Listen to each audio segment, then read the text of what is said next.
Dos imágenes en un estanque de Giovanni Papini.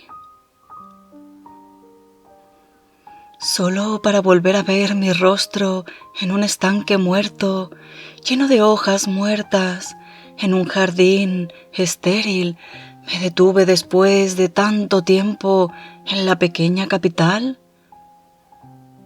Cuando me aproximaba a ella, no pensaba tener otro motivo que este. Regresando del mar y de las grandes ciudades de la costa, sentía el deseo de las cosas ocultas, de las calles estrechas, de los muros silenciosos y un poco ennegrecidos por las lluvias. Estaba seguro de hallar todo eso en la pequeña capital, en la ciudad donde había estudiado durante 5 años, con maestros de clásicas barbas blancas, las ciencias más germánicas y más fantásticas. Recordaba a menudo la querida ciudad, tan sola en medio de la llanura, como una exiliada. He pensado siempre que existen también ciudades desterradas de su propia patria.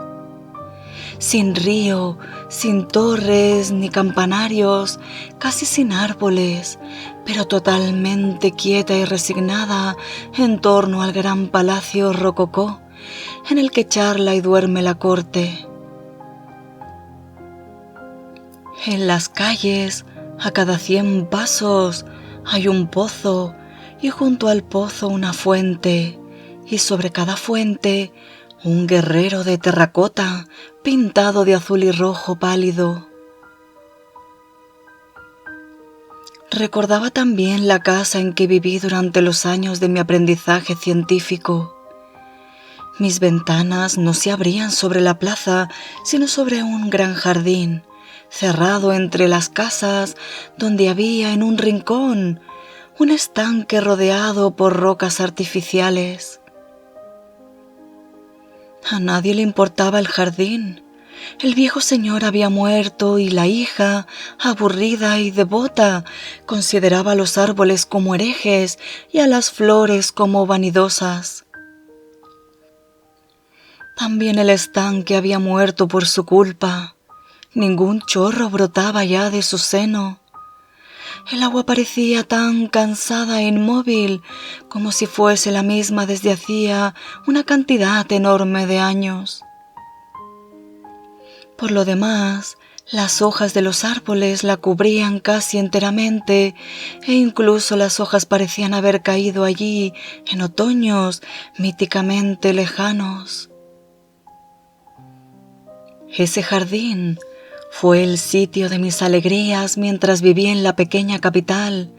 Tenía la libertad de poder visitarlo cada hora y cuando los maestros no me llamaban, me sentaba con algún libro junto al estanque y cuando estaba cansado de leer o la luz menguaba, intentaba mirar mis ojos reflejados en el agua o contaba las viejas hojas y seguía con estática ansiedad sus lentos viajes bajo el hálito desigual del viento. Alguna vez las hojas se apartaban o se reunían todas en el fondo y entonces veía en el agua mi rostro y lo contemplaba tan largamente que me parecía no existir más por mí mismo con mi cuerpo, sino ser solamente una imagen fijada en el estanque por la eternidad. Fue por eso que corrí inmediatamente al jardín apenas llegué a la pequeña capital. Habían pasado muchos años, pero la ciudad se mantenía igual.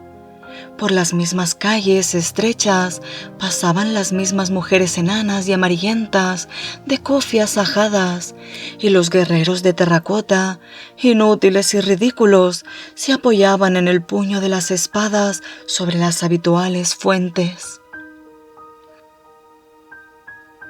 Y también en el jardín estaba tal y como yo lo había dejado.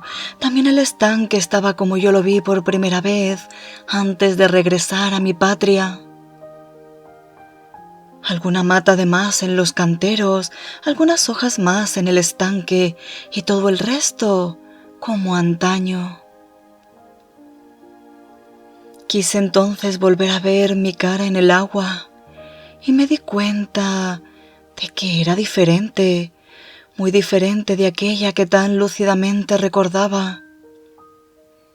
El encanto de este estanque, de este sitio, volvió a apoderarse de mí. Me senté sobre una de las rocas artificiales y con la mano moví las hojas muertas por formar un espejo más grande a mi rostro palidecido y transfigurado. Permanecí algunos minutos mirando mi imagen y pensando en las leyes del tiempo, cuando vi dibujarse en el agua otra imagen junto a la mía. Me volví bruscamente. Un hombre se había sentado a mi lado y se reflejaba junto a mí en el estanque. Lo miré sorprendido. Volví a mirarlo y me pareció que se me asemejaba un poco. Dirigí de nuevo los ojos al estanque y contemplé otra vez su imagen reflejada sobre el fondo sombrío. Al instante comprendí la verdad. Su imagen se parecía perfectamente a la que yo reflejaba 7 años antes. En otro tiempo, quizá aquello me hubiera espantado y seguramente habría gritado como quien se halla preso en el círculo de alguna invencible obsesión. Pero yo sabía ahora que solamente lo imposible se vuelve real algunas veces y por lo tanto no sentí el menor asomo de terror. Tendí la mano al hombre que me la estrechó y le dije: sé que eres tú, sé que tú eres yo mismo, un yo que pasó hace mucho, un yo que creía muerto pero que vuelvo a ver aquí, tal como lo dejé, sin cambio visible. Y no sé, oh mi yo del pasado, ¿qué deseas de mi yo presente? Pero sea lo que fuere, no sabré negártelo. El hombre me miró con cierto estupor, como si me viera por primera vez, y respondió después de unos instantes de vacilación: quisiera estar contigo un poco. Cuando tú creíste partir definitivamente, yo permanecí aquí, en esta ciudad donde no pasa el tiempo, sin moverme, sin hacer nada, esperándote. Sabía que regresarías. Habías dejado la parte más sutil de tu alma en el agua de este estanque, y de esta alma yo he vivido hasta hoy. Pero ahora quisiera unirme nuevamente a ti, permanecer estrechado a ti, viviendo contigo, escuchando de ti el relato de tus vidas de todos estos años. Yo soy como tú eras entonces, y no conozco de ti más que lo que tú conocías entonces. Comprende mi ansiedad de saber y de escuchar. Hazme de nuevo tu compañero hasta que partas una vez más de esta ciudad exiliada del mundo y del tiempo. Asentí con la cabeza y salimos del jardín tomados de la mano como dos hermanos. Comenzó entonces para mí uno de los periodos más singulares de mi vida. Esta vida mía tan diferente ya de lo de otros hombres. Viví conmigo mismo, con mi yo transcurrido, algunos días de imprevista alegría. Mis dos yo caminaban por las calles mal empedradas en medio del silencio que reinaba desde hacía tanto tiempo en la pequeña capital. Un silencio que databa del siglo XVIII. y conversaban incesantemente tratando de recordar las cosas que vieron, los hombres que conocieron, los sentimientos que los agitaron, los sueños que dejaron un amargo sabor en sus espíritus. Las dos almas, la antigua y la nueva, buscaron juntas la universalidad, silenciosa y sepulcral como un monasterio montañés. Recorrieron el jardín a la francesa, detrás del palacio rococó, donde las estatuas mutiladas y ennegrecidas no concedían más de una mirada a las alamedas infinitas. Y se aventuraron hasta el Liliency, una charca mal excavada que por decreto de los viejos príncipes había llegado a obtener el nombre de lago. No puedo recordar aquellos días de paseos y de confidencias sin que desfallezca por un instante mi corazón.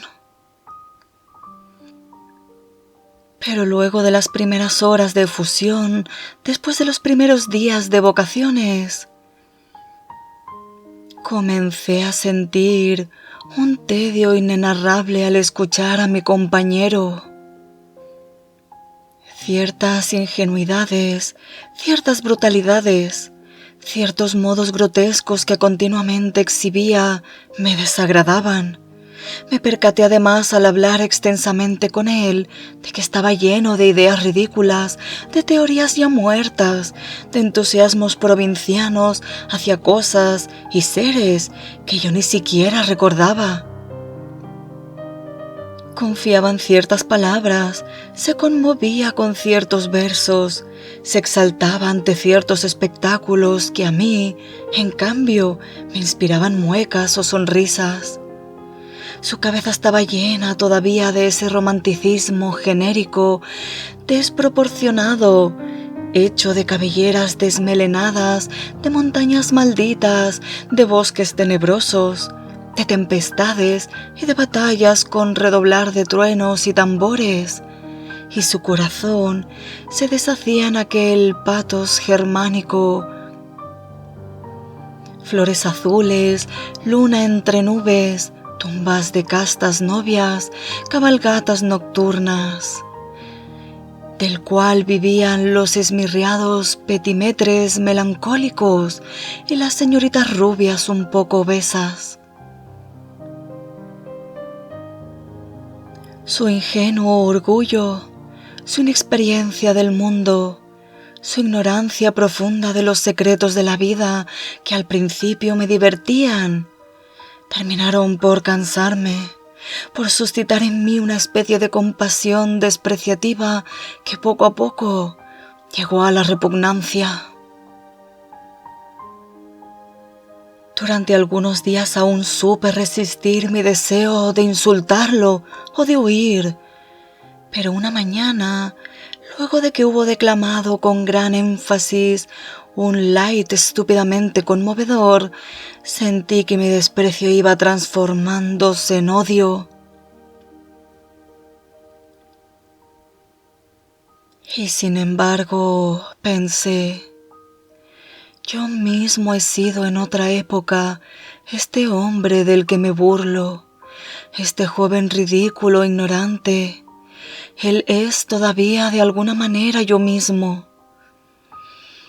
Durante estos largos años yo he vivido, he visto, he adivinado, he pensado, y él ha permanecido aquí en soledad, intacto, perfectamente igual a ese que era yo el día en que dejé estos lugares. Ahora mi yo presente desprecia a mi yo pasado, y sin embargo en ese tiempo yo creía, más bien hoy todavía, ser el hombre superior, el ser alto y noble, el sabio universal, el genio expectante. Y recuerdo que entonces despreciaba a mi yo pasado, mi pequeño yo de niño ignorante y sin refinamiento todavía. Ahora desprecio a aquel que despreciaba. y todos estos menospreciadores y menospreciados han tenido el mismo nombre, han habitado el mismo cuerpo, se presentaron ante los hombres como un solo ser vivo. Después de mi yo presente, se formará otro que juzgará a mi alma de hoy tal como yo juzgo hoy a la de ayer. ¿Quién tendrá piedad de mí si yo no la tengo para mí mismo?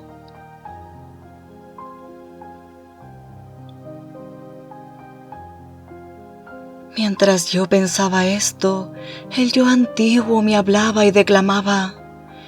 Yo no tenía nada ya para decirle y callaba. Él no tenía nada más para decirme, pero en vez de callar, fabricaba frases y recitaba poesías horriblemente extensas. ¿Qué había ahora de común entre nosotros?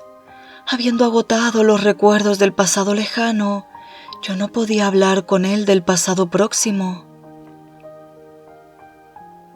De todo mi mundo reciente de bellezas conocidas, de corazones amados y destrozados, de paradojas improvisadas en torno a la mesa de té, y mucho menos del sueño doloroso que ocupaba ahora íntegramente mi alma. Era inútil decirle todo eso. Él no me comprendía. El sonido de ciertas palabras que me sugería toda una escena, las asociaciones de ideas de un perfume, de un nombre, de un rumor, nada le decían a su alma.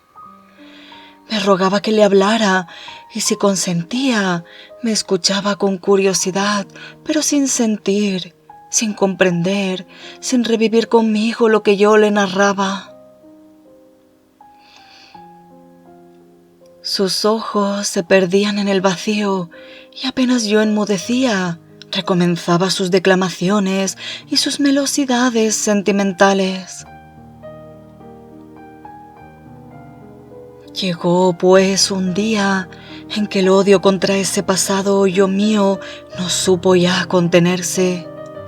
Le dije entonces con mucha firmeza que no podía más vivir con él, que debía separarme de su compañía para acabar con mi disgusto. Mis palabras lo sorprendieron y lo entristecieron profundamente. Sus ojos me miraron suplicando. Su mano me estrechó con más fuerza. ¿Por qué quieres dejarme?, dijo con su odiosa voz teatral de apasionamiento. ¿Por qué quieres dejarme una vez más tan solo? Te he estado esperando durante tanto tiempo en silencio. Durante tantos años he contado las horas que me acercaban a estos momentos. Y ahora que estás conmigo, ahora que te amo, que hablamos del amor y de la belleza del mundo, de los pesares de sus criaturas, ¿quieres dejarme solo en esta ciudad tan triste, tan lentamente triste?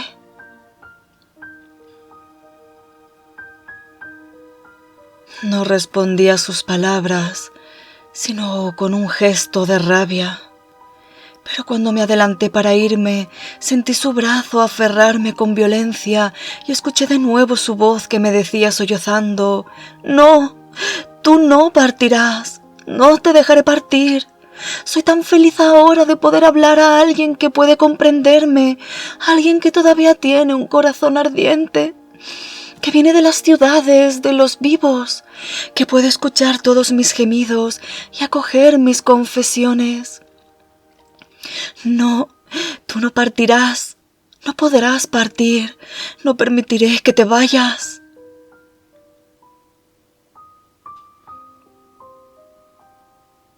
Tampoco esta vez respondí, y todo el día permanecí con él sin hablar.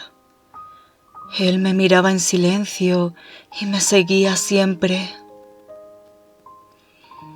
Al día siguiente me preparé para irme, pero él se plantó ante la puerta y no me dejó salir hasta que no le hube prometido que me quedaría con él durante todo el día.